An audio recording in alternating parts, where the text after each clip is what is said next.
तो हाँ जी, ये एक रिक्वेस्ट आई थी कुछ टाइम पहले दोस्तों कि क्या आप कुछ ऐसी ही वीडियोज पीटी 365 पे बना सकते हैं, राइट। तो मेरी ये एक वीडियो थी, मैंने डाली हुई थी स्टेट फाइनेंसेस के साथ क्या क्या इश्यूज थे उस पे। ये एक रिक्वेस्ट आई थी। First of all thank you so much satire, आपने इतना अप्रिशिएट किया एफर्ट्स को। तो आप ही के ऐसे कमेंट्स के रिस्पांस में बाकी भी जो लोग रिक्वेस्ट कर रहे थे कि इकोनॉमी को कम से कम कवर किया जाए, और इन्होंने तो इकोनॉमी और साइंस एंड टेक की यहाँ पे रिक्वेस्ट की है, लेकिन मैं कोशिश करूंगा कि इकोनॉमी के जो करंट अफेयर्स अभी रिसेंट में न्यूज में थे, तो 2-3 घंटे की एक कंपाइलेशन क्रिएट करके या 2-3 वीडियोस क्रिएट करके वो टोटल पूरे साल की जो भी इकोनॉमी के इश्यूज अभी तक न्यूज में थे उनको मैं यहाँ पे कवर कर सकूं, राइट। तो इस वीडियो में हम डिस्कस करेंगे इकोनॉमी पीटी 365 के माध्यम से, राइट। इसमें बहुत सारी ऐसी चीजें हैं पीटी 365 में जो आपको नहीं मिलेगी, राइट। तो मेरा आपको सजेशन होगा कि जो भी ये लेक्चर्स इसके आगे रहने वाले हैं इनको आप किस तरीके से लें कि शॉर्ट नोट्स बनाते चलें, राइट, हर एक इशू पे, ताकि एग्जाम से पहले आप इसे रिवाइज कर सके बहुत बहुत ही शॉर्ट ड्यूरेशन में, राइट। कॉन्सेप्ट तो आपको बिल्कुल समझाए ही यहाँ पे जाएंगे। और एक और बात, ये लेक्चर्स रिवीजन के मोटिव से हम बना रहे हैं, राइट। तो मतलब यहाँ पे सारे कॉन्सेप्ट्स डिस्कस तो होंगे ही, लेकिन अगर कोई न्यू कमर है, कोई फ्रेशर है, तो उन्हें अगर लगे कि ये कॉन्सेप्ट हमें अच्छे से समझ नहीं आ रहा है, क्या क्या ये इतना जल्दी जल्दी में सब कुछ हो रहा है, तो आपको ये समझना होगा कि हम ये रिवीजन के पर्सपेक्टिव से ये लेक्चर्स बना रहे हैं। तो आइए स्टार्ट करते हैं। बाकी मैंने आपको बता दिया है कि इस पीटी 365 में जितना मैंने ये मॉड्यूल अभी तक कवर किया हुआ है, मैंने देखा कि इसमें करंट अफेयर्स मैक्सिमम कवर किए हैं, लेकिन उसके अंदर की बहुत सारे कॉन्सेप्ट्स इसमें कुछ डिस्कस नहीं भी हुए हैं जो न्यूज में थे, लेकिन जो इंपॉर्टेंट है तो मैं वो भी आपको बताऊंगा। इसीलिए आपको कोशिश करनी है कि आप इसके शॉर्ट नोट्स बनाते हुए चलें। ये सारे टॉपिक्स हम इसमें डिस्कस करने की कोशिश करेंगे। लगता है हो सकता है एक दो इसमें आपकी वीडियो लगे। तो फिर से पहली वीडियो वही status of government finances of India. अब इसको अगर आपने इलेबोरेट कवर डिस्कस करना है तो उसी वीडियो को एक बार फिर से देखिए जिसका मैंने आपको कमेंट शो किया था, राइट। प्लेलिस्ट में नीचे मिलेगी, इकोनॉमिक के प्लेलिस्ट में।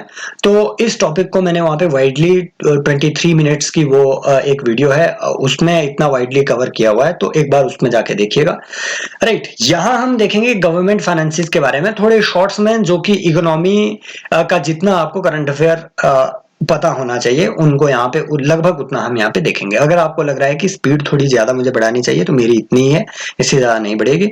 आप 1.5x 1.75x इतने में आप इसको स्पीड इंक्रीज करके यूट्यूब की आप इसको देख सकते हैं।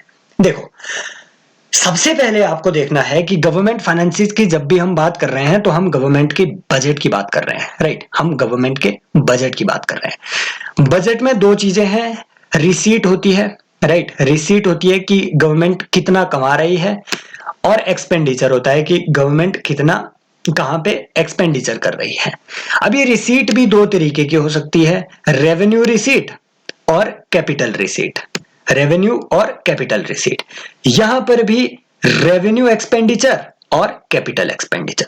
अब प्री में वो आपसे स्टेटमेंट में पूछता है कि इनमें से रेवेन्यू एक्सपेंडिचर क्या है, या रेवेन्यू रिसीट क्या है, या फिर कैपिटल एक्सपेंडिचर क्या है, इसका डिफरेंस वो पूछेगा। तो एक बात आपने याद रखनी है कि जहां भी रेवेन्यू वर्ड आएगा, जहां भी रेवेन्यू वर्ड आएगा, मतलब रेकरिंग चीजों की बात हो रही है। रेकरिंग चीजें जो बार बार रिपीट हो रही है, उन चीजों की बात हो रही है। और जहां कोई भी लायबिलिटी क्रिएट ना हो रही हो, लायबिलिटी जहां क्रिएट ना हो रही हो, that is your revenue expenditure या फिर रेवेन्यू रिसीट। फॉर एग्जाम्पल, अगर सरकार आपसे टैक्स ले रही है तो ऐसा तो नहीं है कि जीवन में सरकार एक ही बार में आपसे टैक्स लेगी, नहीं, वो तो बार बार टैक्स लेगी, हर साल टैक्स लेगी। It means tax income is a revenue income of government, right. For example, अगर कोई गवर्नमेंट की कंपनी है, गवर्नमेंट ओन्ड कंपनी है, तो कंपनियों को अपने प्रॉफिट का एक हिस्सा अपने मालिकों को शेयर करना होता है, जिसे हम कहते हैं डिविडेंड। डिविडेंड, अब ऐसा तो नहीं है कि प्रॉफिट कंपनी एक ही बार कमाएगी, राइट। इसका मतलब जब जब प्रॉफिट होगा तब तब उन्हें डिविडेंड सरकार को देना होगा। और सरकार को जब ये डिविडेंड मिल रहा है तो क्या सरकार पे कोई लाइबिलिटी क्रिएट हो रही है क्या? नो। डेट क्रिएट हो रहा है क्या सरकार पे? नो। या फिर कंपनी पे कोई डेट क्रिएट हो रहा है क्या? नो। ना कंपनी पे डेट क्रिएट हो रहा है, ना सरकार पे डेट क्रिएट हो रहा है. It means it is not creating any liability, not creating any future liability. So it is a part of revenue. It is a part of revenue. Company के लिए वो रेवेन्यू एक्सपेंडिचर हुआ और सरकार के लिए वो रेवेन्यू अर्निंग हुई, रेवेन्यू रिसीट हुई, राइट. तो रेवेन्यू एक जगह एक्सपेंडिचर तो दूसरी जगह वो रिसीट होगी. समझ गए बात को? मतलब जो चीज रेकरिंग है बार बार होगी, जहां लाइबिलिटी क्रिएट ना हो, जो शॉर्ट टर्म में है, जो शॉर्ट टर्म है, 1 साल से कम की टर्म जिनकी हो, उन रिसीट या उन एक्सपेंडिचर, उसे हम कहते हैं रेवेन्यू एक्सपेंडिचर या फिर रेवेन्यू रिसीट. बात समझ में आ गई? कैपिटल रिसीट क्या होगी? बिल्कुल रेवेन्यू के उल्टा. नंबर 1, जहां लाइबिलिटी क्रिएट हो रही हो, फॉर एग्जांपल अगर सरकार लोन ले रही है, that is your capital receipt.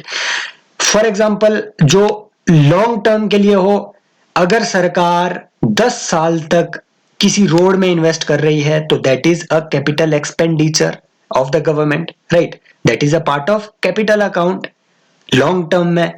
Revenue short term में था. तीसरी बात हमने क्या देखी थी रेवेन्यू की, कि जो रेकरिंग है वो था रेवेन्यू रिसीट. जो रेकरिंग ना हो that is your capital receipt.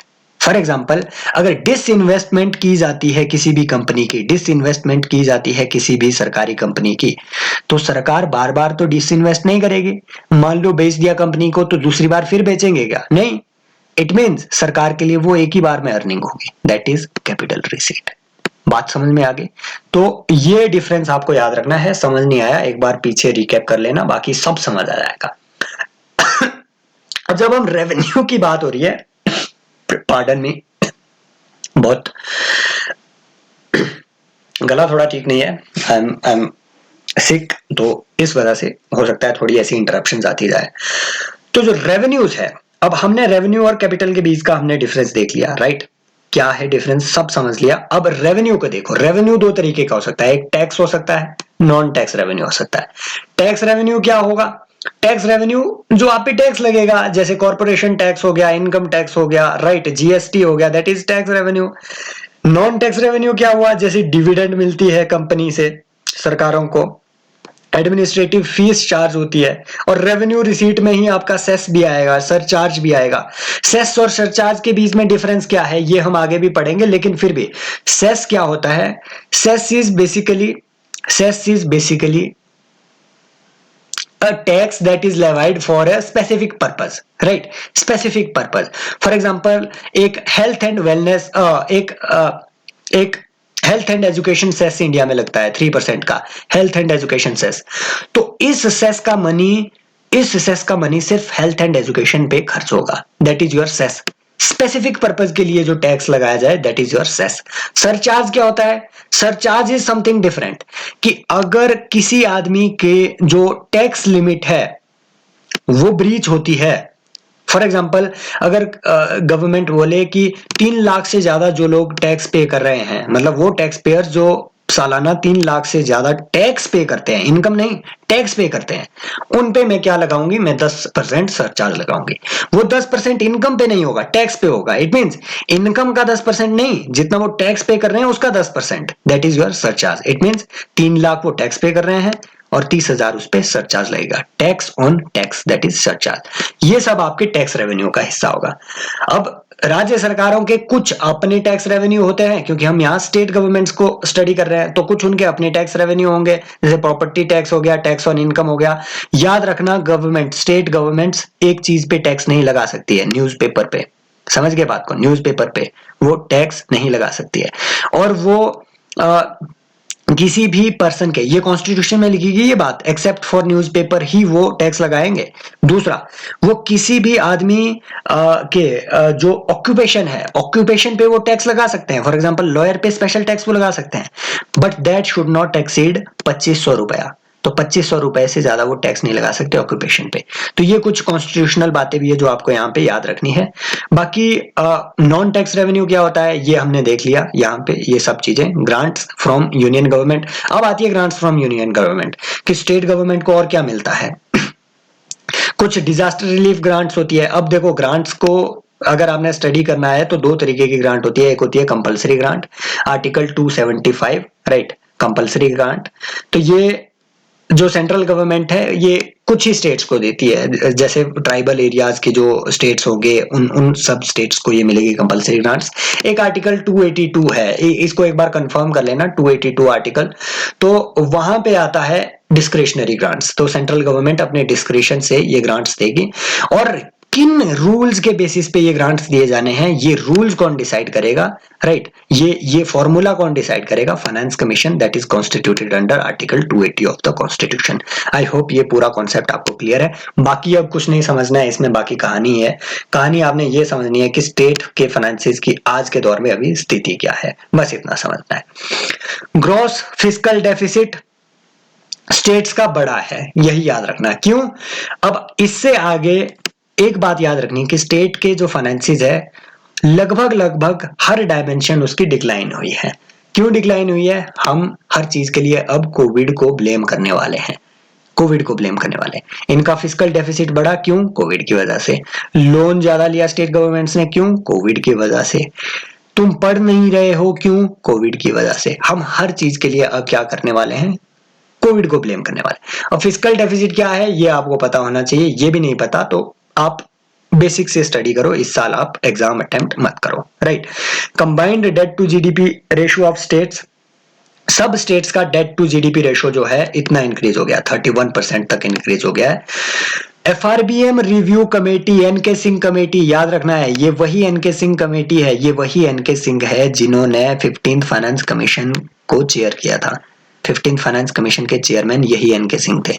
तो एनके सिंह की एक कमेटी बनी थी 2017 में एफआरबीएम एक्ट को रिव्यू करने के लिए। इसकी डिटेल्स यहां नहीं दी है, दो तीन चीजें मैं आपको बताऊं। इस कमेटी ने एक क्लॉज रिकमेंड किया था एफआरबीएम एक्ट में, fiscal responsibility and budget management act में। ये क्लॉज था escape clause, escape clause, ESCAPE, escape clause. इस क्लॉज के तहत एफआरबीएम एक्ट की प्रोविजंस इमरजेंसी सिचुएशंस में लागू नहीं होंगे।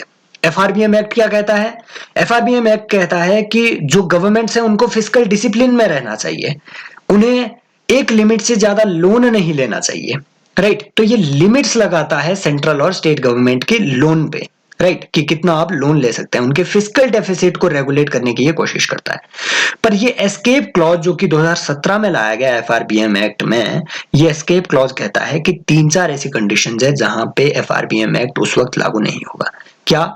अगर नेशनल कैलेमिटी आ जाए, number 1। Number 2, agriculture production decrease हो जाए, डिक्लाइन हो जाए रैपिडली। नंबर 3 क्या इसने कंडीशन दी? 3 कंडीशन की एक्सटर्नल एग्रेशन अगर हो जाए, वॉर हो जाए, इन सारी सिचुएशंस में एफआरबीएम एक्ट के क्लॉजेस लागू नहीं होंगे। एस्केप क्लॉज याद रखना, एनके सिंह कमेटी। इस मैगजीन में नहीं दिया है, मैंने आपको बता दिया, क्वेश्चन बन सकता है। बाकी इसमें वही सारी चीजें हैं कि भैया इंटरेस्ट पेमेंट्स इनकी बड़ी है। अब इंटरेस्ट पेमेंट किसी भी गवर्नमेंट के रेवेन्यू अकाउंट का हिस्सा होगी, रेवेन्यू एक्सपेंडिचर का हिस्सा होगी, क्योंकि रेकरिंग है भैया, बार बार आपको इंटरेस्ट पे करना है। पर अगर कोई गवर्नमेंट, किसी ने लोन दिया हुआ है स्टेट गवर्नमेंट को, सेंट्रल गवर्नमेंट ने अगर लोन दिया है स्टेट गवर्नमेंट को, तो उस लोन का प्रिंसिपल अमाउंट अगर सेंट्रल गवर्नमेंट रिकवर करती है, principal amount, that would be a part of capital receipt, क्योंकि प्रिंसिपल एक ही बार रिसीव होगा, बार बार रिसीव नहीं होगा। Got it? मार्केट बोरोइंग, बिल्कुल सर, मार्केट बोरोइंग बहुत इंक्रीज हुई है। लार्जेस्ट कंपोनेंट जो है मार्केट बोरोइंग का है, ये भी याद रखना है कि स्टेट गवर्नमेंट सबसे ज्यादा किससे बोरो करती है। ऑप्शन दे देंगे सेंट्रल गवर्नमेंट से, आरबीआई से, एनएसएसएफ से और मार्केट बोरोइंग से, ऐसा एक वो कोई भी ऑप्शन दे देंगे, राइट। तो आपने याद रखना है कि market borrowing has largest part of state government borrowings. Got it? Next आता है कि बाकी कुछ और ट्रेंड्स की भैया फिस्कल डेफिसिट ये बढ़ा है, ठीक बात है भैया, बढ़ना ही था क्योंकि कोविड आया हुआ है उनके, राइट। एग्रीगेट पब्लिक डेट ये भी बढ़ा हुआ है गवर्नमेंट्स का, राइट। तो जो डेट टू जीडीपी रेशो है स्टेट गवर्नमेंट की, ये 25% तक पहुंच गई है, राइट, जो कि पहले 17% हुआ करती थी। तो अपने जो स्टेट्स के टैक्स रेवेन्यू हैं ये बहुत कम हो चुके हैं। क्यों? क्योंकि जीएसटी आ गया है। जीएसटी आने की वजह से स्टेट गवर्नमेंट के जो पहले मतलब जहां एक्साइज ड्यूटी वगैरह स्टेट्स लगाया करती थी, वैट लगाया करता था स्टेट गवर्नमेंट, वो सब इस जीएसटी में सब्ज्यूम हो गए हैं। 28 to 29 types of taxes, state taxes, वो सब्ज्यूम हो गए हैं जीएसटी में। और स्टेट गवर्नमेंट के अपने रेवेन्यू बहुत कम रह गए हैं। और स्टेट गवर्नमेंट को जीएसटी का जो कंपेंसेशन का इशू था, आपने लास्ट ईयर देखा होगा, कंपेंसेशन भी इन्हें नहीं मिल रहा है भैया। और कंपेंसेशन, जीएसटी का बारे में एक बात और याद आपने रखनी है कि जीएसटी अगर अगर ये प्रोविजन लाया गया था 2017 में कि अगर किसी गवर्नमेंट, किसी स्टेट गवर्नमेंट के जो जीएसटी की टैक्स रिसीट्स है वो अगर ईयर ऑन ईयर बेसिस पे 14% से कम ग्रो करती है, ईयर ऑन ईयर बेसिस पे, मतलब अगर उनका टैक्स रिसीट 14% से कम ग्रो करता है तो उन्हें सेंट्रल गवर्नमेंट द्वारा उतना कंपेंसेशन दिया जाएगा। और उसके लिए एक सेस इंट्रोड्यूस किया गया था, GST compensation cess, GST compensation cess. हाल ही में ये जीएसटी कंपेंसेशन सेस की ड्यूरेशन इंक्रीज कर दी गई है। 2022 तक ये पहले लागू होना था, अब इसे 2026 तक एक्सटेंड कर दिया गया है जीएसटी कंपेंसेशन सेस को। लेकिन सेंट्रल गवर्नमेंट ने बोला कि हम ये सेस कलेक्ट तो करेंगे पर स्टेट्स को नहीं देंगे, तो स्टेट्स को जीएसटी कंपेंसेशन डिसकंटिन्यू कर दिया गया है, लेकिन सेस को आगे कंटिन्यूशन कर दिया गया है। मतलब जो स्टेट्स के लिए एक सेस पहले कलेक्ट किया जाता था, अब वो सेंट्रल गवर्नमेंट अपने ही पास रखेगी, क्योंकि सेंट्रल गवर्नमेंट बोल रही है कि ऑलरेडी हमने आप पे बहुत खर्चा कर दिया है, 2019 के बाद आपको बहुत कंपेंसेशन हमने दिया है, तो हमें भी तो उसे अब कहीं से कलेक्ट करना है, हमारा भी तो लॉस हुआ है। तो that is the argument of the central government. यहां बताया हुआ है कि reasons for shortfall in the state finances. यहां दो कॉन्सेप्ट आपने याद रखने हैं, कि याद रखना है कि टैक्स बुएंसी जो है इंडिया में ये बहुत कम है। दो कॉन्सेप्ट आपने याद रखने हैं, एक टैक्स बुएंसी जो यहां एक्सप्लेन नहीं हुई है, एक tax elasticity. Tax elasticity, tax buoyancy क्या होती है कि जितना अगर आपकी जीडीपी ग्रो कर रही है तो क्या उतना आपका टैक्स भी ग्रो कर रहा है, टैक्स कलेक्शन ग्रो कर रही है। सिंपल बात कि जीडीपी की ग्रोथ के साथ साथ क्या आपकी टैक्स कलेक्शन भी ग्रो कर रही है, दैट इज योर टैक्स बुएंसी। पर टैक्स इलास्टिसिटी क्या हुआ, टैक्स इलास्टिसिटी का मतलब है कि आपने अगर टैक्स रेट इंक्रीज किए हैं, पहले आप 15% एवरेज टैक्स रेट लगाया करते थे कंट्री में, आपने अब 20% टैक्स रेट इंक्रीज कर दिया है, राइट। टैक्स रेट के इंक्रीज होने के साथ क्या आपकी टैक्स कलेक्शन बढ़ी है। So tax elasticity means increase or decrease in the tax collection relative to the increase in the tax rate. But tax buoyancy means the relationship between the GDP growth rate and tax collection growth rate. This is the difference between tax buoyancy and tax elasticity. तो ये दोनों ही India में बहुत लो है, right. फिर आता है आपका टैक्स कलेक्शन में शॉर्टफॉल हुआ कोविड लॉकडाउन की वजह से, reduction in the share of unlimited funds, growing सेसेस and surcharges. याद रखना 2014 के बाद सेस और सरचार्ज का कलेक्शन इंडिया में लगातार बढ़ा है, और ये सेस और सरचार्ज सेंट्रल गवर्नमेंट को स्टेट गवर्नमेंट्स के लिए जो डेवल्यूशन पूल जो बनाया जाता है, राइट, मतलब सेंट्रल गवर्नमेंट को जो पैसा स्टेट गवर्नमेंट्स को देना होता है, ये उस पैसे का हिस्सा नहीं होते। It means central government in no way is liable to pay the amount out of these cesses और surcharges to the state governments. This you need to remember. तो ये सेंट्रल गवर्नमेंट के पास ही रहेगा। सेस क्या होता है, स्पेसिफिक पर्पस के लिए टैक्स। सरचार्ज क्या होता है, मैंने एक्सप्लेन कर दिया, टैक्स ऑन टैक्स। ये कॉन्सेप्ट्स है कुछ जो आपको समझनी चाहिए। कैपिटल एक्सपेंडिचर इंडिया में बहुत कम है, बिल्कुल इस वजह से भी आपका टैक्स कलेक्शन बहुत कम हो रहा है, क्योंकि कैपिटल क्रिएशन ही नहीं हो रहा है भैया, टैक्स तो कैपिटल क्रिएशन पे लगेगा। एंड डेट रिस्ट्रक्चरिंग स्कीम्स ये अच्छे से फंक्शनिंग नहीं कर रही है, श्रिंकिंग रेवेन्यू आउट, ये सब फैक्ट आपको बिल्कुल याद नहीं रखने हैं। प्रॉपर्टी टैक्स कलेक्शन इंडिया में बहुत कम है, 0.2% ऑफ जीडीपी है, ये आपको याद रखना है। यूजुअली ये 3 to 4% रहता है, राइट, लगभग 3% रहता है, जो एडवांस्ड इकोनॉमीज है इंडिया में इतना कम है प्रॉपर्टी टैक्स कलेक्शन। तो प्रॉपर्टी टैक्स कौन कलेक्ट करता है, स्टेट गवर्नमेंट, इनका कलेक्शन ही इतना कम है। सिंपली इसलिए क्योंकि इंडिया में जो प्रॉपर्टी की वैल्यूएशन है वो बहुत पुरानी है, 1990-1980 के रेट्स पे प्रॉपर्टी इंडिया में वैल्यूड है, उसी हिसाब से स्टेट गवर्नमेंट उस पर टैक्स कलेक्ट करती है। So this is main issue.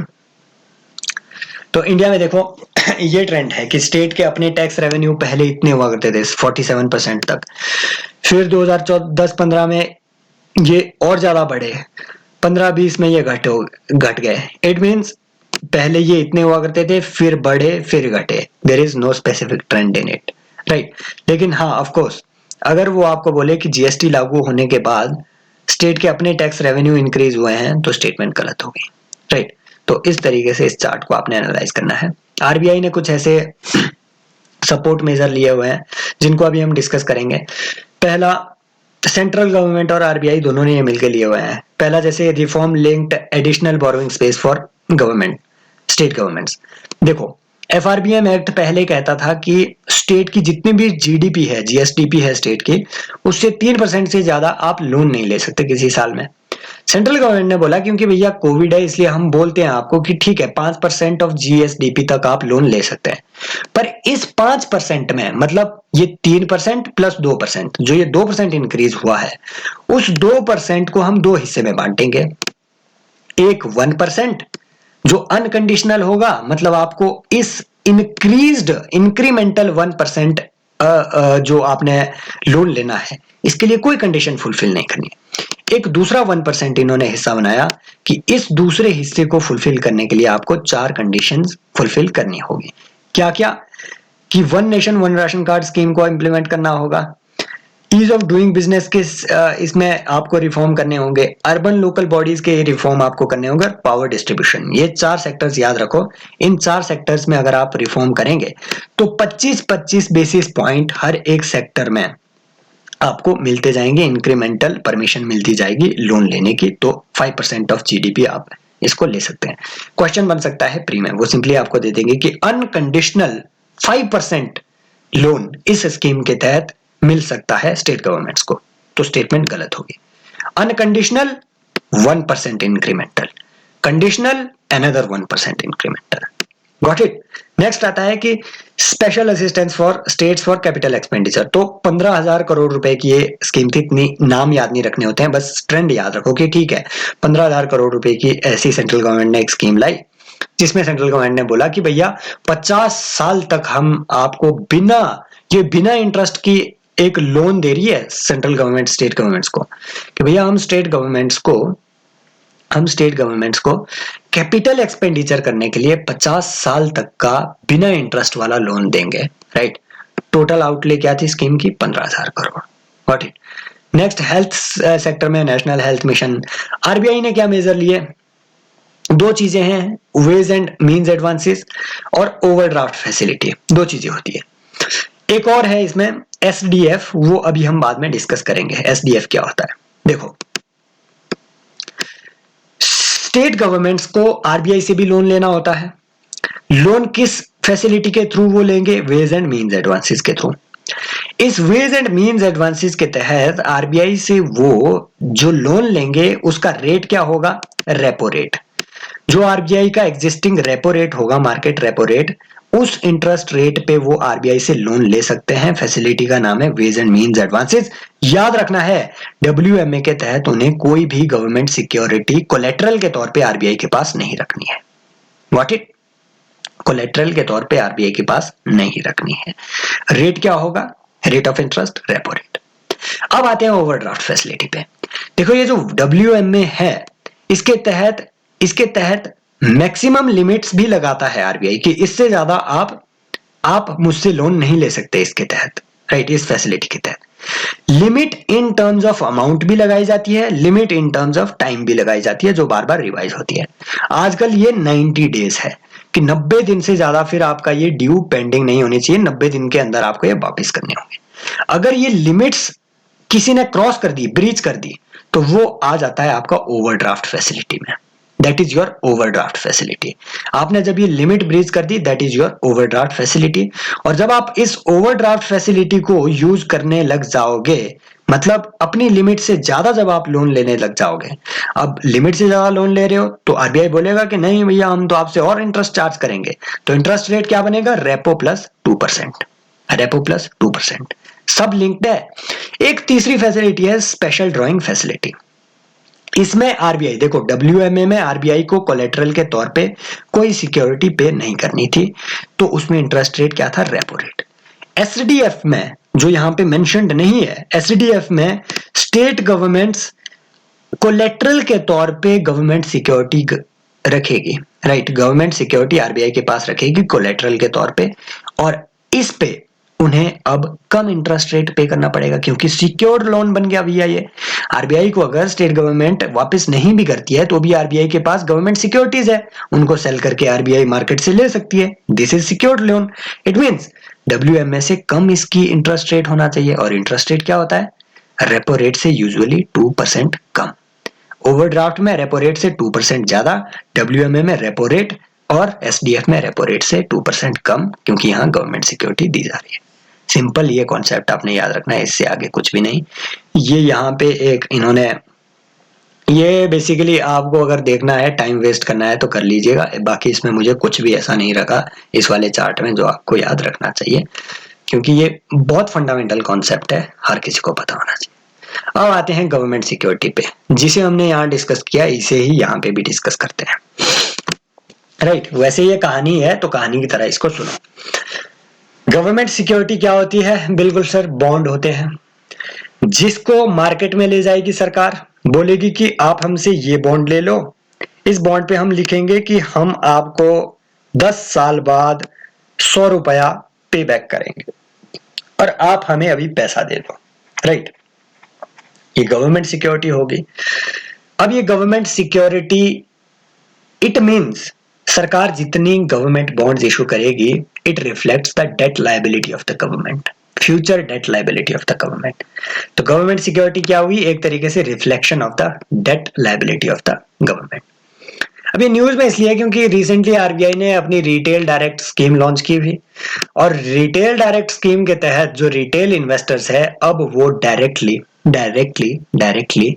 Government security में प्राइमरी मार्केट में इन्वेस्ट कर सकते हैं। प्राइमरी मार्केट और सेकेंडरी मार्केट क्या दो चीजें हैं, अगर आपको पता नहीं है। प्राइमरी मार्केट का मतलब होता है कि जहां पे भी गवर्नमेंट सिक्योरिटीज या फिर इक्विटीज, जहां पे भी पहले इंस्टेंस में पहली बार जहां पे लॉन्च होती है, उसे हम कहते हैं प्राइमरी मार्केट्स। पहले retail investors directly primary market में इन्वेस्ट नहीं कर सकते थे। सेकेंडरी मार्केट क्या होता है कि भैया प्राइमरी मार्केट में गवर्नमेंट ने ये बॉन्ड इशू कर दिए, फिर कोई भी इसे बैंक वगैरह यहां परचेज करेगा, फिर वो जाएगा स्टॉक एक्सचेंज में और वहां इसे सेल करेगा, उसकी ट्रेडिंग होगी।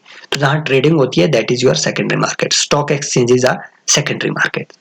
तो रिटेल डायरेक्ट गिल्ड के स्कीम के तहत अब प्राइमरी इन्वेस्टर्स, रिटेल इन्वेस्टर्स, हम आपकी तरह जो आम इन्वेस्टर है, रिटेल इन्वेस्टर मतलब हम आपकी तरह छोटे इन्वेस्टर्स, वो भी अब गवर्नमेंट सिक्योरिटीज में इन्वेस्ट कर सकते हैं प्राइमरी मार्केट में।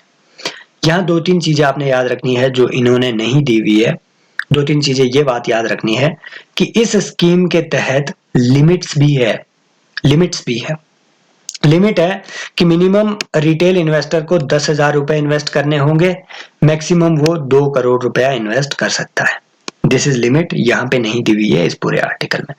दूसरी बात आपने इस चीज के बारे में याद रखनी है कि जो इस स्कीम के तहत ना सिर्फ रेजिडेंट इंडियन इन्वेस्टर्स इसमें इन्वेस्ट कर सकते हैं, बल्कि जो एनआरआईज है, नॉन रेजिडेंट इंडियंस, वो भी इन्वेस्ट कर सकते हैं।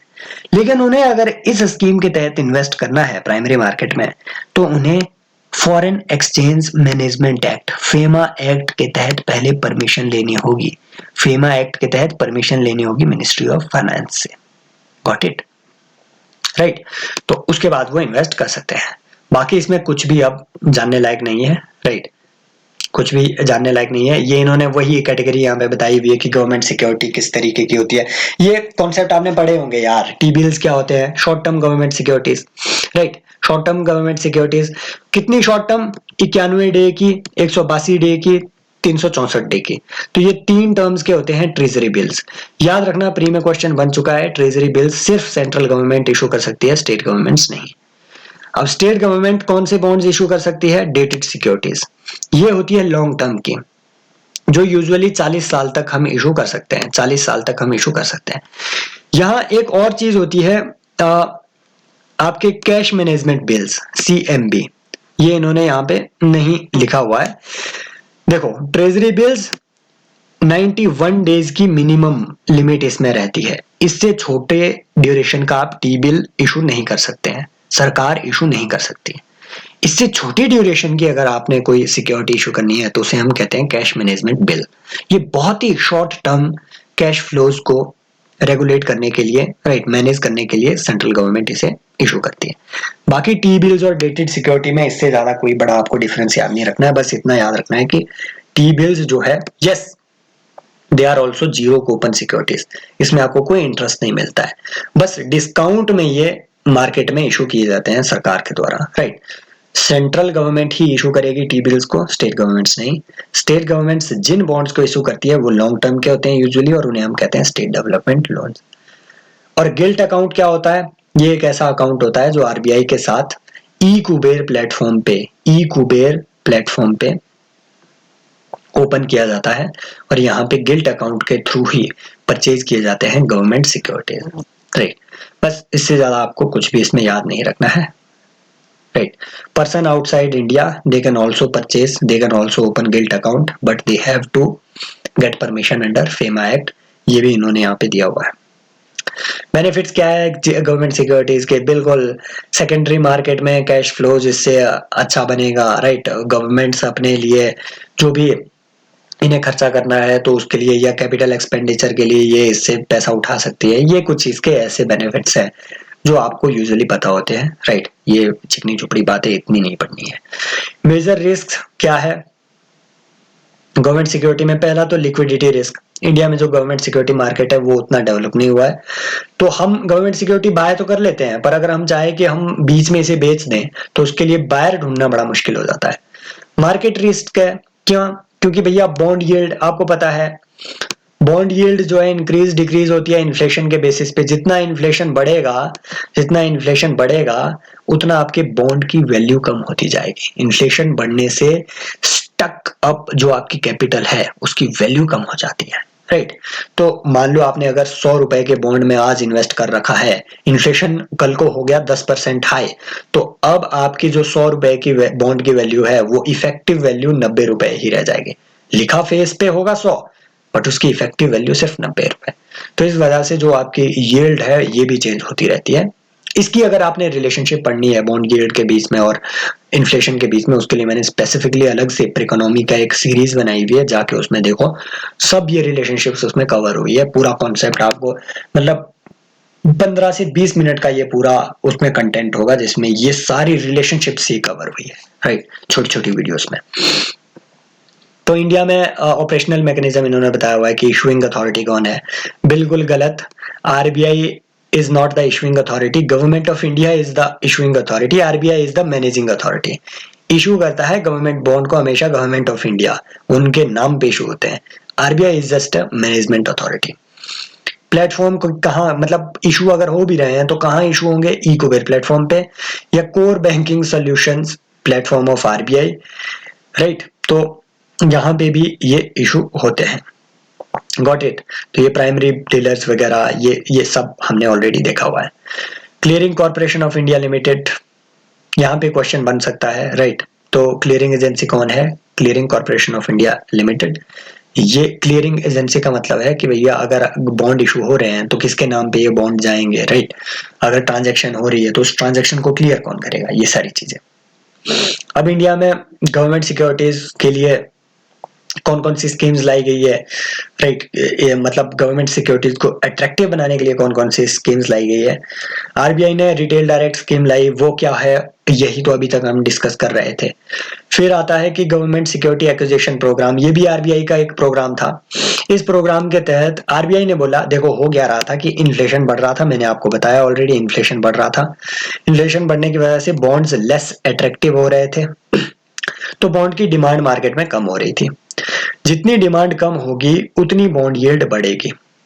जितने बॉन्ड की डिमांड कम होगी उतनी बॉन्ड की फेस वैल्यू जो है वो कम होती जाएगी, और फेस वैल्यू के बीच और राइट, सॉरी, मार्केट वैल्यू जो है वो कम होती जाएगी, और मार्केट वैल्यू और फेस वैल्यू का के बीच का जो डिफरेंस है उसी को हम कहते हैं बॉन्ड यील्ड।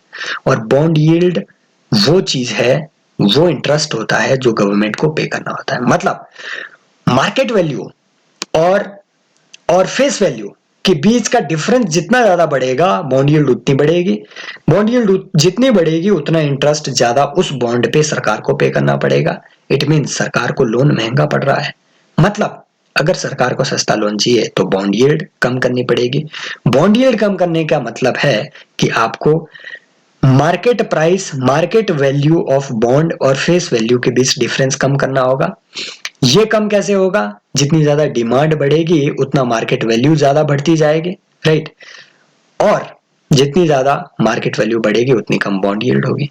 मार्केट वैल्यू बढ़ाने के लिए डिमांड बढ़ानी होगी, और डिमांड बढ़ाने के लिए आरबीआई ने लाया गवर्नमेंट सिक्योरिटीज एक्विजिशन प्रोग्राम। इसके तहत आरबीआई ने बोला कि चिंता करने की कोई जरूरत नहीं है, हम एक उन्होंने एक कैलेंडर इशू किया कि इस कैलेंडर के इन डेट्स पे हम 1 लाख करोड़ रुपए तक की गवर्नमेंट सिक्योरिटीज सेकेंडरी मार्केट में परचेज करेंगे। याद रखना, secondary market, not in primary market.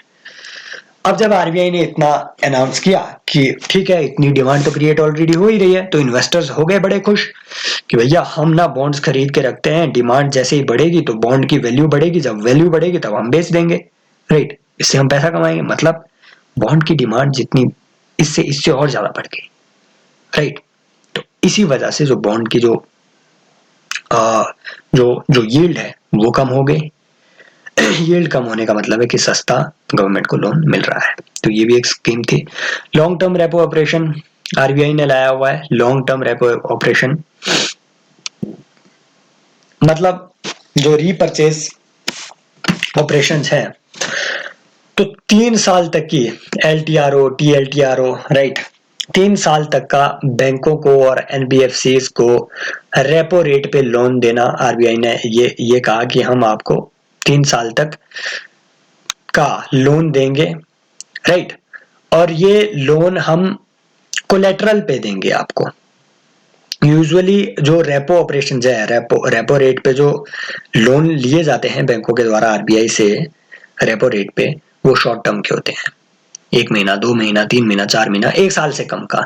लेकिन लॉन्ग टर्म रेपो ऑपरेशन जो आरबीआई ने लॉन्च किए, इसमें आरबीआई ने बोला कि कोई बात नहीं, कोई दिक्कत नहीं, हम आपको लॉन्ग टर्म में लोन देंगे 3 साल तक।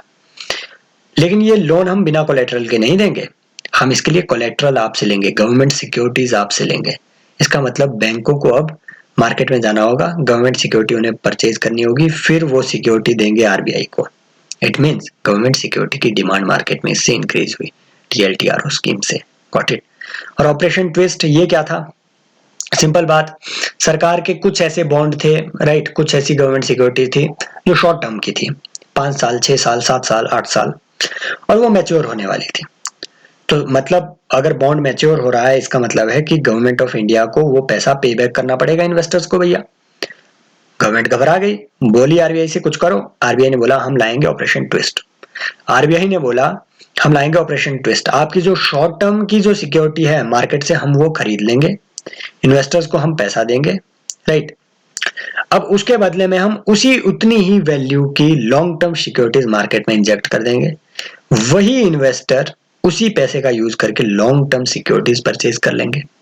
इट मीन्स हम पे जो इफेक्ट होगा, नेट इफेक्ट, वो 0 होगा, राइट, राइट। तो this is the thing. Next आते हैं कि गवर्नमेंट सिक्योरिटीज सून तो जो है, अब ग्लोबल बॉन्ड इंडाइसेस ज्वाइन करने के क्या क्या फायदे हैं ये आपको पता होना चाहिए कि भैया अगर ग्लोबल बॉन्ड इंडाइसेस पे इंडिया के बॉन्ड्स लिस्ट होते हैं तो जो उसके लिए कस्टमर बेस है, राइट, इन्वेस्टर बेस है, वो इंक्रीज होगा। सिंपल सी बात। इंडियन गवर्नमेंट बॉन्ड का ऑनरशिप का एक चार्ट है, यहाँ से प्री बेस्ड एक क्वेश्चन बन सकता है।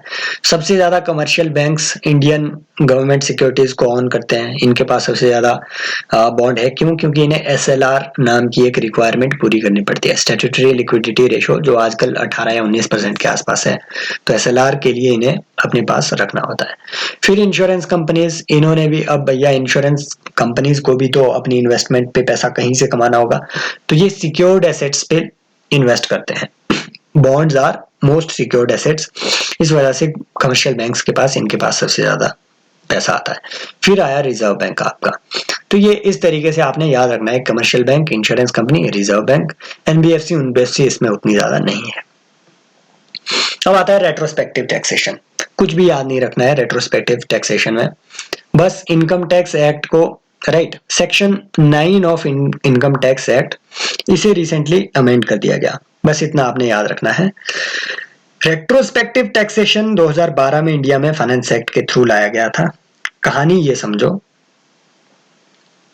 उस वक्त इंडिया के जो फाइनेंस मिनिस्टर थे, उनका नाम नहीं हम लेंगे, राइट, क्योंकि जरूरी नहीं है उनका नाम लेना। तो फाइनेंस मिनिस्टर ने बोला, भैया इंडिया में कुछ ऐसी कंपनीज है जिन्होंने 2007-2008 से टैक्स पे नहीं किया, लेकिन उनकी अर्निंग बहुत ज्यादा थी। जैसे केएन एनर्जी है, इन्होंने इंडिया में अपना बिजनेस ओपन किया। वोडाफोन आइडिया था, इनका बहुत ज्यादा उस टाइम, वोडाफोन आइडिया काफी चली हुई थी ये कंपनी, राइट। इनके प्रॉफिट्स बहुत ज्यादा हो रहे थे, उतना टैक्स नहीं ले पा रहे थे, दे रहे थे ये गवर्नमेंट को। तो गवर्नमेंट ने क्या बोला कि हम लाएंगे एक ऐसा टैक्सेशन लॉ, 2012 में इन्होंने लाया एक ऐसा टैक्सेशन लॉ कि 2006 के बाद जो जो कंपनीज के जो भी प्रॉफिट्स थे उसमें हम पर्टिकुलर परसेंटेज टैक्स लाएंगे। बस इस तरीके से आप इस कहानी को समझो, राइट, इतना हम टैक्स लगाएंगे। लॉ कब लाया? 2012। इंप्लीमेंट कब से हुआ? 2006। रेट्रोस्पेक्टिवली इंप्लीमेंट कब से हुआ? 2006। इसीलिए इसे हम कहते हैं रेट्रोस्पेक्टिव टैक्सेशन। अब इसी टैक्स लॉ के तहत वोडाफोन आइडिया हो गया, केन एनर्जी हो गया, इन सारी कंपनीज पे टैक्स लगाया गया। ये गए सिंगापुर आर्बिट्रल ट्राइब्यूनल में, सिंगापुर आर्बिट्रेशन ट्राइब्यूनल। ये एक ऐसा ट्राइब्यूनल है जहां पे इंडिया सिग्नेटरी है भैया इसका, राइट। आर्बिट्रल ट्राइब्यूनल है, इसका मतलब है आर्बिट्रेशन तो मैंडेटरी होती है, arbitration is mandatory thing. Arbitration से जो भी जजमेंट आएगा वो दोनों पार्टीज को मानना होता है। और इस सिंगापुर आर्बिट्रल ट्राइब्यूनल ने क्या बोला कि आपका जो ये रेट्रोस्पेक्टिव टैक्सेशन लॉ है, ये लॉ गलत था। आप रेट्रोस्पेक्टिवली टैक्सेशन चार्ज नहीं कर सकते, ये नाइंसाफ है। आप कंपेंसेशन पे करो केन एनर्जी को $1 बिलियन का। ये रिसेंटली जजमेंट आई और गवर्नमेंट के हो गए छक्के, उड़ गए, राइट। तो इनकी नींद हराम हो गई। गवर्नमेंट ने बोला कि भैया ऐसा लॉ लगा के क्या फायदा, हम ही पे ये भारी पड़ रहा है। इन्होंने बोला कि हम रेट्रोस्पेक्टिव टैक्सेशन हटा देंगे, इसीलिए अमेंडमेंट हुआ और रिसेंटली ये टैक्सेशन हटा दी गई है। बस इससे ज्यादा आपको कुछ भी याद नहीं रखना है। Got it? Yes, section 9 of IT act ये इससे रिलेटेड था। मतलब आरबीआई जैसे मतलब आरबीआई ग्रेड बी का एग्जाम हो गया, सेबी का ग्रेड बी का एग्जाम हो गया, ऐसे छोटे मोटे एग्जाम्स में ये सेक्शन भी पूछ लेते हैं। पटवारी के एग्जाम में तो नहीं आएगा ये, राइट। उनको लेना देना ही नहीं है इकोनॉमी से वो तो बस मतलब एक बोतल सामने रख दो, that is the main purpose, right. तो आगे चलते हैं। Global minimum corporate tax rate. अब मतलब आप मतलब हैरान हो जाएंगे कि इससे कैसे क्वेश्चन पूछा हुआ है। सीडीएस का क्वेश्चन पेपर देखना इस साल का आप, सीडीएस का, तो उसमें ये पूछा हुआ है कि 2 pillar model has been in news recently, it is related with which of the following. यार मैं एक वीडियो इस पे भी बनाऊंगा, जो सीडीएस का क्वेश्चन पेपर था, मतलब इस बार का तो कमाल था।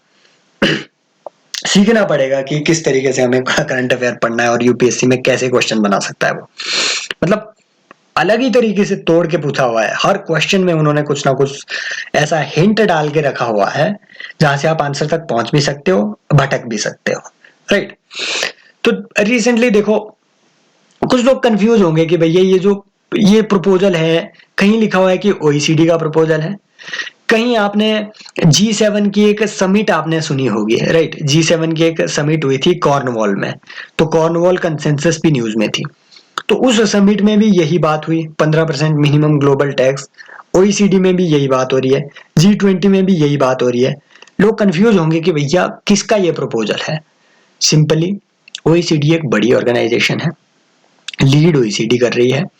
ये जो G20 है और G7 है, ये कंसेंसस इसमें भर रहे हैं, तो सभी का ये एक प्रपोजल है, ऐसे मान के चलो। अब ये क्या बोल रहे हैं, ये बोल रहे हैं कि हम एक ग्लोबल लेवल पे मिनिमम टैक्स रेट लाएंगे 15% का। ऐसा क्यों? क्योंकि भैया कुछ ऐसी कंट्रीज है इंडिया में, दुनिया में, जैसे फिजी हो गया, राइट, आपके पनामा हो गया, स्विट्जरलैंड हो गया, ये बहुत छोटी छोटी कंट्रीज है। इनका इनकम का सोर्स क्या होता है? बस बैंकिंग। इन्होंने कुछ बैंक खड़े करके रखे हुए हैं, जैसे स्विस बैंक। इसमें बहुत ही मतलब इन्होंने काफी कॉम्प्लेक्स ऐसा सिस्टम ला के रखा हुआ है कि जहां दुनिया भर से इनकम हाई नेटवर्थ इंडिविजुअल जो है वो अपना पैसा लाके इन बैंकों में रख देते हैं। यहाँ इन्हें टैक्स पे नहीं करना होता है, इसलिए ये यहाँ पे रखते हैं। इन्होंने टैक्स रेट बहुत कम रखा हुआ है, 2%, 3%। तो इस वजह से जो है आपका क्या हो रहा है कि टैक्स इवेजन हो रहा है, नंबर वन। या दूसरे शब्दों में हम कहें base erosion and BEPS, base erosion and profit shifting, BEPS, base erosion and profit shifting. ये 2017 के क्वेश्चन पेपर में आपको देखने को मिलेगा भैया, ये base erosion and profit shifting. Simple term ऐसे ही पूछ ली गई थी, it is related with which of the following. तो base erosion and profit shifting इससे हो रहा है। वो कैसे? भैया जो कंपनीज है वो अपनी प्रॉफिट उन कंट्रीज में शिफ्ट कर रही है जहां पे टैक्स उन्हें बहुत कम पे करना पड़ रहा है, टैक्स हेवंस में वो उसे शिफ्ट कर रही हैं, राइट। इसी वजह से जो इंडिया जैसी कंपनीज या फिर इंडिया जैसी कंट्रीज या फिर जो यूएसए जैसी कंट्रीज हो गई, ये बहुत कंसर्न्ड है। भैया हमारी कंपनियां तो प्रॉफिट इन कंट्रीज में भेज रही है, हमारे पास प्रॉफिट रहा ही नहीं। तो अब कंसर्न होकर के इन्होंने क्या बोला कि हम दुनिया में लाएंगे 15% ग्लोबल मिनिमम टैक्स, ताकि हर कंट्री मिनिमम इतना टैक्स तो लेवी करे ही, राइट, कोई घाटे में ना रहे। तो यही एक, इसके लिए इन्होंने एक 2 पिलर मॉडल लाया। इस 2 पिलर मॉडल के तहत पहला मॉडल क्या था? पहला मॉडल क्या कहता है? इस 2 पिलर मॉडल का पहला मॉडल कहता है कि पहला पिलर कहता है कि हम 15% एक ऐसा टैक्स लाएंगे, राइट, 15% टैक्स लाएंगे। और इस 15% टैक्स, फॉर एग्जांपल अगर अगर आपके स्विट्जरलैंड में अगर टैक्स रेट 5% है, आज के दौर में स्विट्जरलैंड में टैक्स रेट 5% है। अगर स्विट्जरलैंड इस एग्रीमेंट का सिग्नेटरी बनता है तो ऑटोमेटिकली 15% और 5% के बीच का जो डिफरेंस है, मतलब 10% एक top up tax automatically levy कर दिया जाएगा। इट मींस कोई भी टैक्स हेवन बन नहीं पाएगा, राइट। तो मिनिमम 15% पूरे दुनिया में टैक्सेशन लगेगा। This is first pillar. Second pillar क्या कहता है कि जो भी आपकी जो कंपनीज है, राइट, जो भी नेशनल ज्यूरिस्डिक्शन से बियॉन्ड काम करने वाली कंपनीज है, मल्टीनेशनल कॉरपोरेशंस हैं, और जिनके रेवेन्यू 750 मिलियन यूरो से ऊपर है, ये लगभग 1 बिलियन यूरो आता है, राइट। जैसे गूगल हो गया, अमेजोन हो गया, इतनी बड़ी बड़ी कंपनीज जिनके रेवेन्यू किसी भी कंट्री में 750 मिलियन यूरो से ऊपर है, वो अपनी टोटल इनकम का सर्टेन परसेंट उसी कंट्री में लगाएंगे जहां से उनकी वो अर्निंग हुई है, राइट। और बात चल रही है कि लगभग 25% तक उन्हें वहीं पे इन्वेस्ट करना होगा।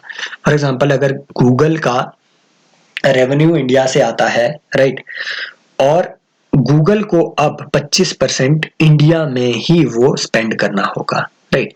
वो इंडिया से उठा करके यूएसए नहीं ले जा सकता उस पैसे को अब, राइट। तो वो टैक्स उन्हें इंडियन गवर्नमेंट को ही पे करना पड़ेगा।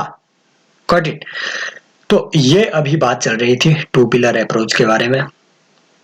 पिलर 1, पिलर 2, ये दोनों चीजें हमने बात कर ली। ओईसीडी के बारे में हमने बात कर ली। India is not a member of OECD, आपने याद रखना है, बिल्कुल नहीं है। ओईसीडी का हेडक्वार्टर कहाँ है? पेरिस में है, बिल्कुल सर। यहीं पे इसी ओईसीडी के हेडक्वार्टर पे आपको एफएटीएफ का हेडक्वार्टर भी मिलेगा, लेकिन एफएटीएफ ओईसीडी की ब्रांच नहीं है, याद रखना है। एफएटीएफ ओईसीडी के साथ अपना हेडक्वार्टर शेयर करती है, लेकिन ओईसीडी का ब्रांच नहीं है, याद रखना है। एक होता है आपका global partnership for AI, last year news में था, GPAI, global partnership for AI. Research कर लेना भैया, ये साइंस एंड टेक का टॉपिक है, यहाँ मैं डिस्कस नहीं करूंगा। तो जीपीएआई का हेडक्वार्टर भी यहीं पे है, पेरिस में ही, ओईसीडी के हेडक्वार्टर के साथ। और ओईसीडी एक एग्जाम कंडक्ट करवाता है, राइट, एक एग्जाम कंडक्ट करवाता है। आपने वो बताना है कि स्टूडेंट्स का वो एग्जाम, उसका नाम क्या है, वो आप कमेंट सेक्शन में बताएंगे। वो अभी 2022 में होने वाला है और इंडिया ने उसमें आज तक रैंक नहीं सिक्योर की है, राइट। तो बस अब चलते हैं नेक्स्ट में, direct monetisation of fiscal deficit, right. यार बहुत लंबी ये वीडियो हो रही है, हमने अभी 10 पेजेस में इसको अभी कवर कर लेते हैं। Direct monetisation of fiscal deficit, देखो बात चल रही है, देयर इज ए डिबेट है कि आरबीआई को डायरेक्ट मोनेटाइजेशन करना चाहिए, किस चीज का, गवर्नमेंट के फिस्कल डेफिसिट का। गवर्नमेंट का फिस्कल डेफिसिट क्या होता है? Fiscal deficit is basically difference between the total expenditure of the government and the revenue receipts of the government and non-debt capital receipts, मतलब अब कैपिटल रिसीट तो date receipt भी होती है, गवर्नमेंट जो लोन लेगा वो भी तो इसमें आएगी कैपिटल रिसीट में। लेकिन जब हम फिस्कल डेफिसिट को कैलकुलेट कर रहे हैं तो हम क्या करेंगे, बजट में टोटल जो एक्सपेंडिचर गवर्नमेंट कर रही है, मान लो 30 लाख करोड़ रुपए का बजट है, 30 लाख करोड़ रुपए का बजट है, इसमें 17 लाख करोड़ रुपए का इंडिया का रेवेन्यू रिसीट है मान लो, और non debt creating capital receipt हमारी 3 लाख करोड़ रुपए की है। तो हमारा जो फिस्कल डेफिसिट हुआ वो 10 लाख करोड़ का हुआ। और यूजुअली इस 10 लाख करोड़ रुपए के गैप को फुलफिल करने के लिए क्या करेगी सरकार, लोन लेगी मार्केट से या रिजर्व बैंक ऑफ इंडिया से या किसी दूसरे बैंक से या एक्सटर्नल कहीं से वो लोन लेगी। लेकिन अभी डिबेट चल रही है कि क्योंकि कोविड-19 है, सरकार को ज्यादा खर्चा करना पड़ेगा, जो प्राइवेट एक्सपेंडिचर, जो डोमेस्टिक हाउस होल्ड एक्सपेंडिचर कम हुआ है इकोनॉमी में, उसको कंपेंसेट करने के लिए गवर्नमेंट को अपना एक्सपेंडिचर बढ़ाना होगा। इसलिए बहुत सारे इकोनॉमिस्ट ने सजेस्ट किया कि आरबीआई क्या करे, डायरेक्ट मोनेटाइजेशन करे।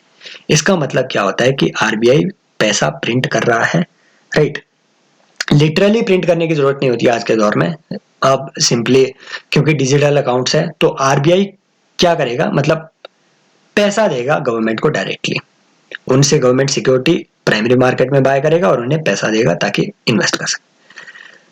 वो आपसे कॉन्सेप्चुअल क्वेश्चन यहां से पूछेगा कि जो डायरेक्ट मोनेटाइजेशन है इसके इंपैक्ट क्या होंगे। सिंपल बात, जितना ज्यादा पैसा प्रिंट होगा मतलब पैसे की वैल्यू कम होगी।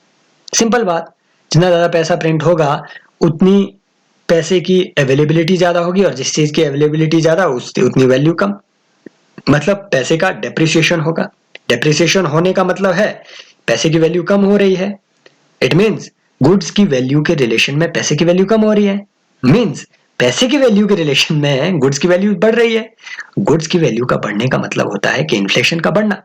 तो सिंपल सी बात, लास्ट ईयर क्वेश्चन में यही पूछा था कि डायरेक्ट इनमें से हाईएस्ट इन्फ्लेशनरी इंपैक्ट किस चीज का होगा, तो direct monetisation of fiscal deficit का हाईएस्ट इन्फ्लेशनरी इफेक्ट होगा। बस इतनी बात आपने याद रखनी है, राइट। अब देखो इंडिया में जो फिस्कल डेफिसिट है वो 9.3% ऑफ जीडीपी हो गया, राइट। ये कहानी बिल्कुल भी याद नहीं रखनी है क्योंकि आपने ऑलरेडी ये सारी चीजें पढ़ी हुई है, मेरे को पता है आपने कहीं ना कहीं तो पढ़ी होगी, राइट। अगर आप तैयारी कर रहे हैं तो डेफिनेटली आपने ये न्यूज़पेपर में पढ़ा होगा। कॉन्सेप्ट बस इतना था। अब फाइनेंसिंग फिस्कल डेफिसिट ये तरीके बताए हुए हैं कि भैया जो फिस्कल डेफिसिट होता है, जो हमने 10 लाख करोड़ रुपए के गैप की बात हुई थी, वो कैसे कैसे सरकार फाइनेंस कर सकती है। डेट लेकर के, इंटरनल हो सकता है, एक्सटर्नल हो सकता है, या फिर इनडायरेक्ट मोनेटाइजेशन से। ये क्या होता है कि आरबीआई डायरेक्टली सरकार को पैसा नहीं दे रहा है, आरबीआई सरकार की गवर्नमेंट सिक्योरिटी को सेकेंडरी मार्केट में इशू कर रहे हैं, वहां बैंक उसको परचेज करेंगे गवर्नमेंट सिक्योरिटी को, या प्राइमरी डीलर या कोई रिटेल इन्वेस्टर उसे परचेज करेंगे, और वहां से जो पैसा आएगा वो आरबीआई के पास जाएगा, आरबीआई उसे देगा गवर्नमेंट को। इनडायरेक्टली हो रहा है सब प्रोसेस। डायरेक्ट मोनेटाइजेशन होगा जब आरबीआई डायरेक्टली प्राइमरी मार्केट में उसे परचेज कर रहे हो।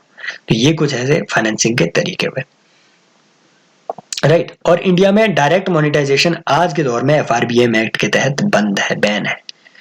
आज के दौर में प्रोहिबिशन है एफआरबीएम एक्ट पे, राइट, एफआरबीएम एक्ट के तहत, राइट। तो इससे पहले क्या होता था कि 1997 तक डायरेक्ट मोनेटाइजेशन बहुत ज्यादा होता था। गवर्नमेंट जो है ad hoc treasury bills issue किया करती थी, मतलब ये 91 डेज तक के जो ट्रेजरी बिल्स होते हैं उन्हें इशू किया करती थी, और शॉर्ट टर्म की बहुत ज्यादा लोन लिया करती थी सरकार आरबीआई से। 1997 में इसको थोड़ा बंद कर दिया गया। 1997 से 2006 तक आरबीआई ने क्या बोला कि हम आपको एक अब स्पेशल फैसिलिटी लाएंगे वेज एंड मींस एडवांसेस की, इस पे जो हम लिमिट लगाएंगे इससे ज्यादा आप हमसे बोरो नहीं कर सकते, राइट। तो ये बदतमीजी अब आप बंद करो जो हमसे बार बार आप कर्जा लेते हो, इससे इन्फ्लेशन बढ़ रहा है, इन्फ्लेशन रोकने के लिए हम लिमिट लगाएंगे आपकी बोरोइंग की लिमिट पे। लेकिन फिर एफआरबीएम एक्ट आया, इस एक्ट ने 2006 में बैन लगा दिया डायरेक्ट मोनेटाइजेशन पे। अब आरबीआई डायरेक्टली लेंड नहीं कर सकता है गवर्नमेंट को। अब इस एफआरबीएम एक्ट में भी जो एस्केप क्लॉज है, मैंने 2017 में आपको बताया क्या है ये एस्केप क्लॉज, ऑलरेडी डिस्कशन हो चुका है। इस एस्केप क्लॉज के तहत 4 ऐसी सर्कमस्टांसेस बताई गई है कि जहां पे एफआरबीएम एक्ट का ये बात लागू नहीं होती है। तो बस ये कहानी आपको याद रखनी है। डायरेक्ट मोनेटाइजेशन के रीजन यहाँ पे बिल्कुल एक्स्ट्राऑर्डिनरी रिकवरी प्रोग्राम्स को अगर आपको फाइनेंस करना है, डिफ्लेशन को अगर आपको मिटिगेट करना है, उसके लिए लिक्विडिटी को इन्फ्यूज करना है, to increase future tax burdens, right. yes, it does not increase future tax burden, right. otherwise अगर डायरेक्ट मोनेटाइजेशन ना किया जाए तो डेफिनेटली अगर सरकार कर्जा लेती है तो कर्जा वापस करने के लिए फ्यूचर में टैक्स बर्डन बढ़ाएगी, राइट। टैक्स लेगी ज्यादा, वो कर्जा वापस भी तो करना है फ्यूचर में, तो इसका मतलब है कि कर्जा कम करो तभी फ्यूचर में टैक्स बर्डन नहीं बढ़ेगा सिटीजन्स पे। तो ये इसके कुछ फायदे हैं। कंसर्न्स वही सारे हैं कि हाई इन्फ्लेशन होता है, आपने वेनेजुएला में, जिम्बाब्वे में ये इन्फ्लेशन आपने देखा होगा कितना ज्यादा बढ़ गया था। क्रेडिबिलिटी ऑफ आरबीआई को इरोड करता है, फिस्कल प्रूडेंस को ये हर्ट करता है, डेप्रिसिएशन ऑफ इकोनॉमी, ये सारी चीजें इसके आपके वेरियस एस्पेक्ट्स है। नेशनल मोनेटाइजेशन पाइपलाइन, कुछ भी इसमें इतनी ज्यादा कहानी पढ़ने की जरूरत नहीं है। लास्ट ईयर ये आपने याद रखना है कि 2018 में 2018-19 में गवर्नमेंट ने एक अपना प्लान लाया कि हम एक नेशनल इंफ्रास्ट्रक्चर पाइपलाइन लाएंगे, एनआईपी, नेशनल इंफ्रास्ट्रक्चर पाइपलाइन। इसके तहत गवर्नमेंट ने बोला कि हम 111 लाख करोड़ रुपया इन्वेस्ट करेंगे इंफ्रास्ट्रक्चर में। 111 लाख करोड़ रुपया कम नहीं होता है भैया। कब तक इन्वेस्ट करेंगे? 2024-25 तक, 2024-25 तक। अब इस 111 लाख करोड़ रुपए में से, इस 111 लाख करोड़ रुपए में से 39%, देखो पहले ये रेशो अलग थी, पहले ये रेशो हुआ करती थी 39 और 22, राइट। 39 और 22, मतलब 39% स्टेट गवर्नमेंट, 39% सेंट्रल गवर्नमेंट और 22% ये था आपके प्राइवेट सेक्टर का। 30, 60, 9, 9, 18, यस 22% ये था प्राइवेट सेक्टर का। अब ये इंक्रीज थोड़ा चेंज कर दिया गया है। अब ये 39% सेंट्रल गवर्नमेंट वैसे ही रहेगा, 40% स्टेट गवर्नमेंट है, इसका पैटर्न अब क्योंकि चेंज कर दिया गया है, और 21% है अब प्राइवेट सेक्टर।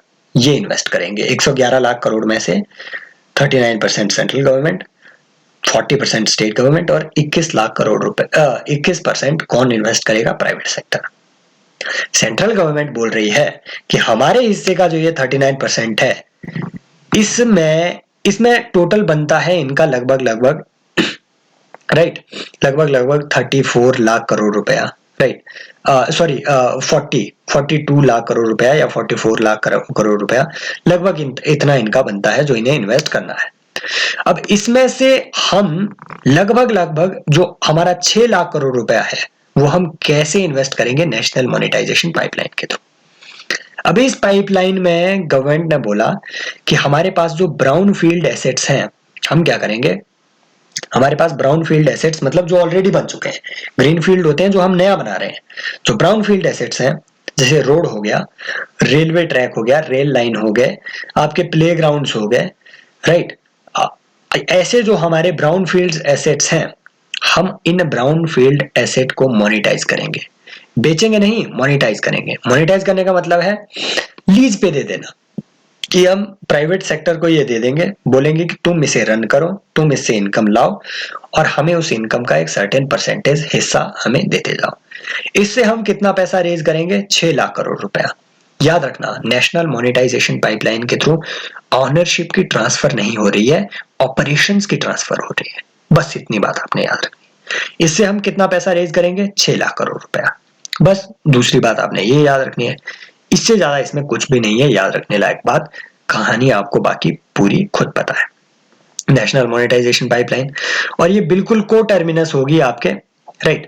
जैसे मैंने आपको कहा कि सेंटर की लायबिलिटी कितनी है नेशनल इन्वेस्टमेंट इंफ्रास्ट्रक्चर पाइपलाइन के तहत, 43 लाख करोड़ रुपए की। तो उसका लगभग 14% जो है वो इसी से इन्होंने रेज करने की कोशिश की है नेशनल मोनेटाइजेशन पाइपलाइन के थ्रू।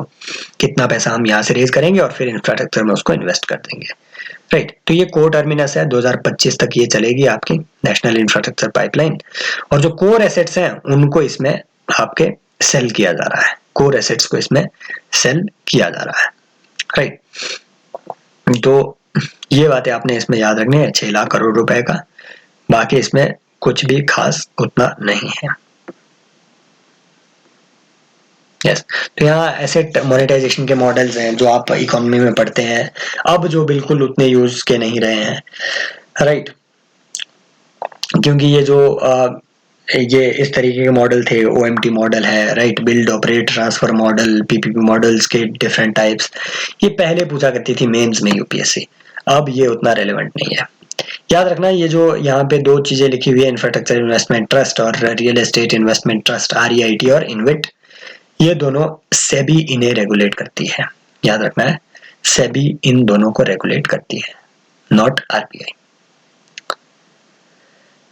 फिर लैंड बैंक्स का यहाँ पे इशू आ रहा है कि department of public asset management ने अभी रिसेंटली एक स्ट्रक्चर लैंड बैंक कंपनी का फाइनलाइज किया हुआ है। अब इसका काम क्या होगा? बिल्कुल जो भी हमारी पब्लिक सेक्टर कंपनीज है या फिर जो सेंट्रल गवर्नमेंट के डिपार्टमेंट हैं, इनके पास देखो बहुत सारी लैंड है जो आइडल पड़ी होती है, किसी यूज की नहीं चल रही है। अब क्या होगा, ये गवर्नमेंट डिपार्टमेंट्स और ये पब्लिक सेक्टर कंपनीज अपने अपने जो इनके इस तरीके की खाली पड़ी हुई लैंड है उसका रिकॉर्ड देंगे लैंड बैंक को, राइट, लैंड बैंक को। तो और फिर लैंड बैंक इसको मोनेटाइज करने की कोशिश करेगी, मतलब प्राइवेट सेक्टर को देगी, लीज पे देगी ऑपरेशन से, ताकि उसका कुछ ना कुछ यूज हो जाए। बाकी इसमें कुछ भी नहीं उतना याद रखने के लिए। तो नीति आयोग की जो एक डॉक्यूमेंट आया था, इंडिया एट 75, इसके तहत ये इस तरीके का एक प्रपोजल दिया गया था। तो ये जीआईएस इनेबल्ड होगा, बिल्कुल जियो स्पेशल फैसिलिटी से लेस ये होगा, राइट। मतलब इसमें कोऑर्डिनेट्स के साथ बताया जाएगा कि कौन से लोकेशन पे हमारा कौन सी लैंड अवेलेबल है कहीं पे, राइट। तो इसमें आपको साथ में याद रखना है कि एक हमारा लैंड एक्विजिशन एक्ट 2013 में ये पास हुआ था, राइट।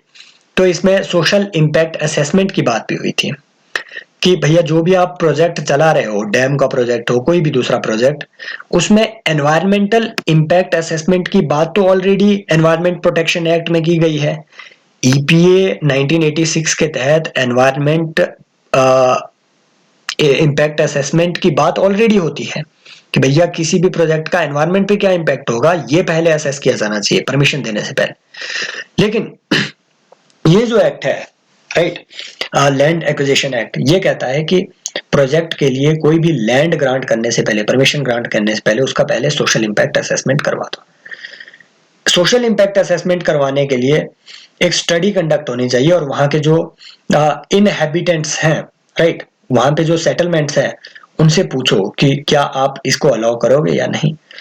अगर अगर अगर 80% ऑफ जो आपके वहां पे इनहैबिटेंट्स हैं, राइट, अगर वो आपको अलाउ करते हैं तो ही आप वहां पे लैंड एक्विजिशन करवा सकते हैं, राइट। समझ गए बात को।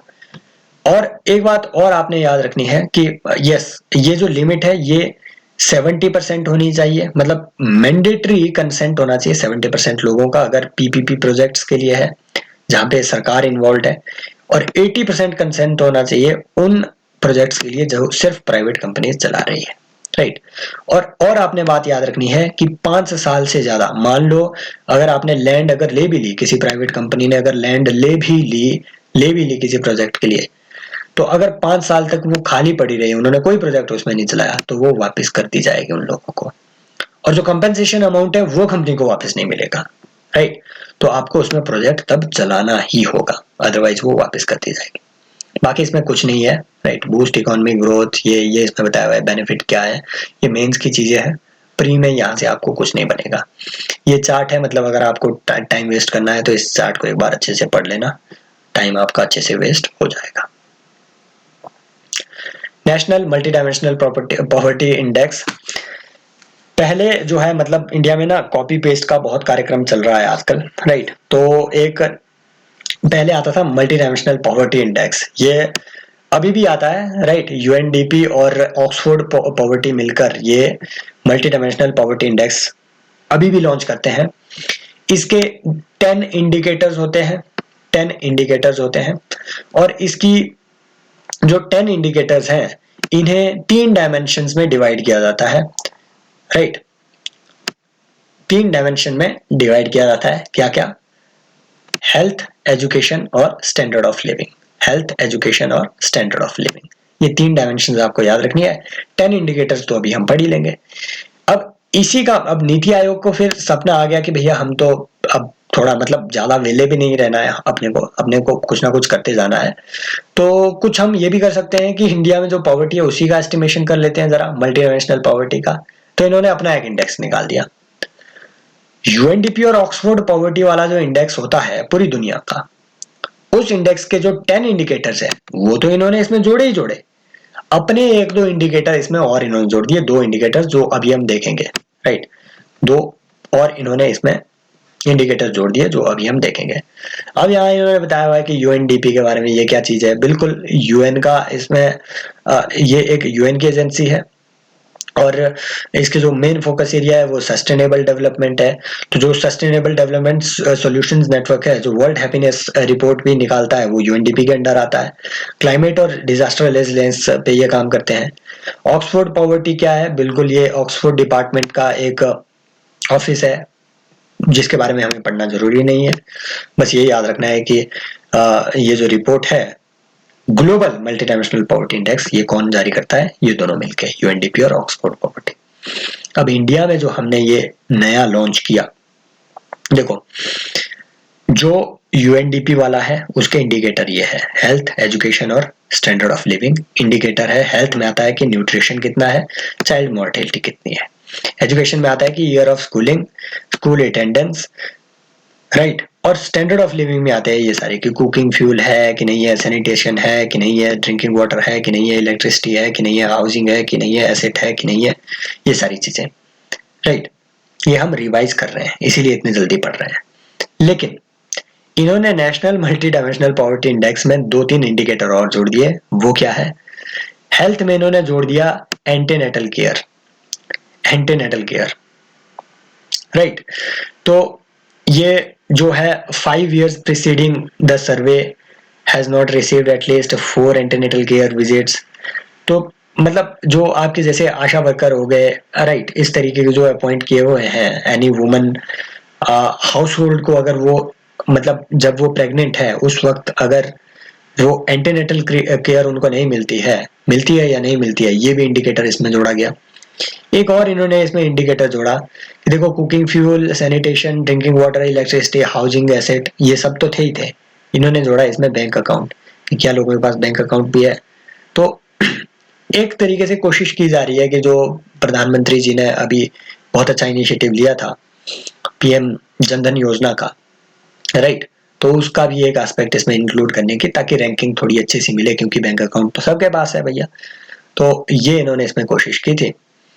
बाकी इसमें स्टेट्स को अलग अलग तरीके से डिवाइड किया है कि हाईएस्ट पॉवर्टी स्टेट्स में, राइट, लोएस्ट पॉवर्टी स्टेट्स में केरला ऑफ कोर्स हाईएस्ट, इनकी रैंक आएगी, फिर पुडुचेरी, फिर लक्षद्वीप, बिहार, झारखंड और उत्तर प्रदेश एज यूजुअल बीमारू स्टेट्स, इन्होंने काफी कम इसमें स्कोर किया।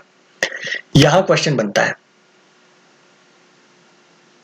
यहाँ क्वेश्चन बनता है सीडीएस में, देखना क्वेश्चन बनाया हुआ है कि इनमें से किन लोगों ने, इनमें से किस व्यक्ति ने सबसे पहले पॉवर्टी को as a measurement of economic growth, poverty को as a measurement of economic growth in India introduce किया?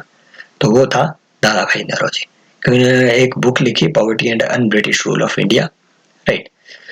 अन ब्रिटिश रूल का मतलब था कि भैया अनसिविलाइज्ड रूल, राइट।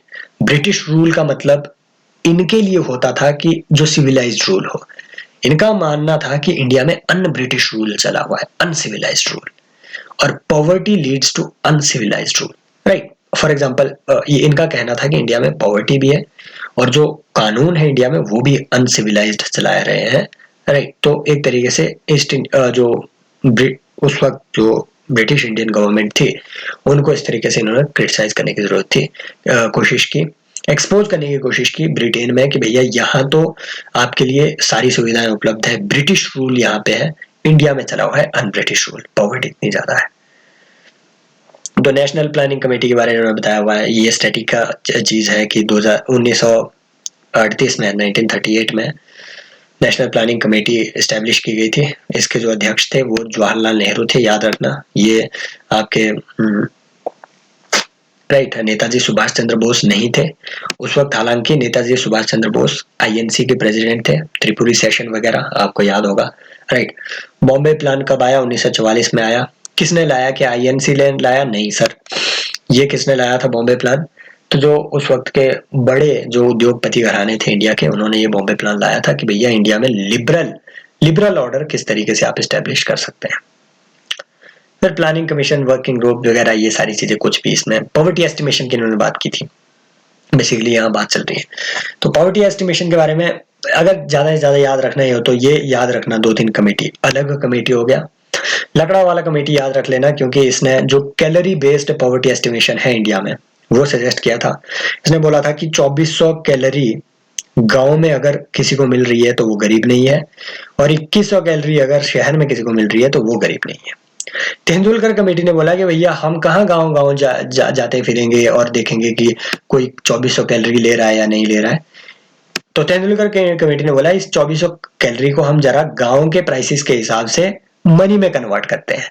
तो इन्होंने बेसिकली ये कैलोरी इंटेक्स को ही मॉनेटरी वैल्यू में कन्वर्ट किया तेंदुलकर कमेटी ने, और इन्होंने एस्टिमेट किया कि भैया इससे ज्यादा, अगर इतने अमाउंट से ज्यादा इनकी मंथली कंजम्पशन है तो वो गरीब नहीं होंगे।